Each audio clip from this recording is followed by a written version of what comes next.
è scontro totale al Grande Fratello VIP tra Antonella Elia e le altre donne della casa.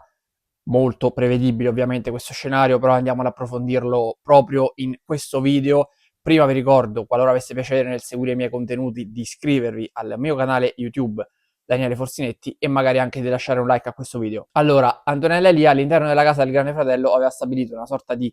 alleanza con Alessandra Mussolini, o meglio, era stata proprio la stessa Mussolini ad avvicinarsi ad Antonella Elia in chiave ironica per andare contro Adriana Volpe, che era stato il primo bersaglio di Antonella Elia.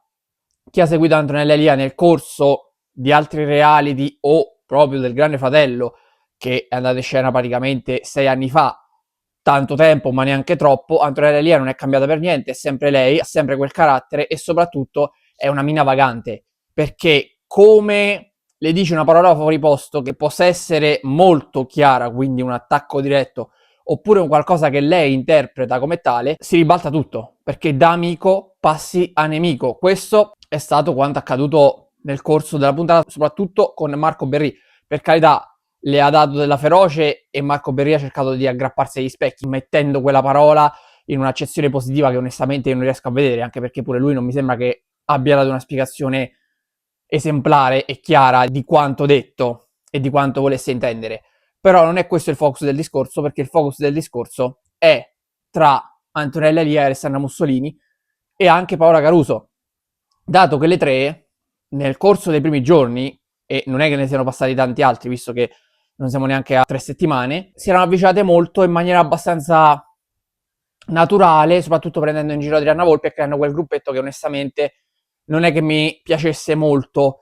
perché l'avevano presa di mira. Antonella Elia questa volta invece dal gruppetto si è tirata fuori, andando a prendere le difese di Francesca Manzini, perché erano tutte contro Francesca. Paradossalmente Antonella Elia è stata colei che ha acceso la lampadina, è quella che ha avuto più senso di responsabilità, almeno apparentemente, perché potrebbe essere chiaramente una strategia di gioco, perché anche Adriana ha avuto la stessa strategia. Quando tutte sono andate contro Ibiza, lei poi non ha nominato Ibiza. Non parlo di questa puntata, ma parlo della puntata scorsa. Non l'ha nominata proprio per evitare quell'accanimento che altrimenti si sarebbe creato nei confronti di una sola persona. E la stessa cosa potrebbe aver fatto adesso Antonella Elia, tirandosi fuori dal discorso di Francesca Manzini. Però così facendo si è inimicata Alessandra Mussolini e Paola Caruso, perché l'hanno accusata di fare due pesi e due misure, dato che sempre Antonella Elia aveva accusato in maniera pesantissima e si era scariata in maniera molto pesante nei confronti di Ibiza. Quindi tutto questo circolo per dire che Antonella Elia mi sembra abbastanza ipocrita per i discorsi che fa, perché se Francesca Manzini la difende, Ibiza Altea l'ha messa al rogo. Ok che sono due contesti diversi, due situazioni diverse, però se con Francesca Manzini ha usato i guanti d'argento, dall'altra parte con Ibiza Altea secondo me è stata un po' troppo pesante, perché che Ibiza abbia sbagliato a dire determinate cose nei confronti di Blu, su questo non ci sono dubbi, però credo che metterla così in cattiva luce e volerla per forza fuori dalla casa, volerla estromettere, questa cattiveria così evidente nei suoi confronti, dimostrata da Antonella Elia, mi sembra molto molto esagerata, perché ci sta che tu vada contro Ibiza e che magari non ti sia simpatica, ma poi basta. Cioè è lo stesso discorso di Francesca Manzini: se non ti sia simpatica non la considerare, non andare sempre ad attaccarla. Poi se tu cerchi lo scontro vuol dire che lo cerchi apposta perché sei nella casa del Grande Fratello. E questo è il discorso di Antonella Elia sulle vicende Francesca Manzini e Ibiza Altea. Due pesi e due misure, vero, e probabilmente troppo estrema per quanto riguarda Ibiza. E su questo hanno ragione le due, ovvero Alessandra Mussolini e Paola Caruso, che però dall'altra parte non ci hanno messo nulla a cambiare il loro atteggiamento nei confronti di Antonella Elia, che con Paola forse è stata un po' troppo, anche in questo caso pesante, perché Antonella Elia ha l'insulto facile, qualsiasi cosa dice lei va bene, poi se invece sono gli altri a dirlo lei scatta subito, anche magari se sono cose minime che lei percepisce invece in maniera diversa, come Alessandra Mussolini, perché Alessandra Mussolini lei ha dimostrato di poter scherzare, di poter dire qualsiasi cosa su chiunque, quando invece poi scherzano su di lei, allora lì per quanto riguarda insomma ciò che Francesca Manzini aveva detto nei confronti delle sue labbra, l'aveva definita Canotti, quindi una cosa molto banale, lì se l'è presa a morte potrebbe essersela presa perché è stata proprio Francesca a dirlo, così come perché magari è stata toccata lei. Quindi l'autoironia, se vuoi che ce l'abbiano gli altri quando tu fai delle battute e che gli altri quindi stiano al gioco, anche tu devi stare al gioco in quel caso. Paola Caruso è esplosa in maniera clamorosa, prima contro Francesca Manzini, adesso contro Antonella Elia, quindi è scontro totale, assoluto tra le tre, ma parliamoci chiaramente, era proprio quello che tutti ci aspettavamo, perché soprattutto tra Alessandra Mussolini e Antonella Elia, quanto poteva durare questa armonia e questa intesa tra due donne che sono veramente dei punti di forza della casa e hanno dei caratteri clamorosi, sono difficili da contenere, soprattutto se si trovano l'una contro l'altra. Paola Caruso anche è un'altra che ha dimostrato un bel carattere, già l'aveva dimostrato anni fa all'Isola dei Famosi, adesso secondo me, così come lei ha detto a Francesca Manzini che stava esagerando, pure lei comunque non è che scherza, perché la reazione al gavettone, che è stato un meme vivente, poi per carità, può essere anche che le sia venuto spontaneo, probabile, però l'ha sicuramente accentuata quella sua reazione in quel modo, così come ha accentuato delle reazioni in altri contesti, perché andare contro Antonella Elia, perché si è schierata dall'altra parte, perché stava difendendo Francesca Manzini, mi sembra un po' esagerato. Poi da lì ovviamente lo scontro è degenerato, perché tanto, come ho già detto pochi istanti fa, se ti esce una parola che Antonella Elia percepisce male,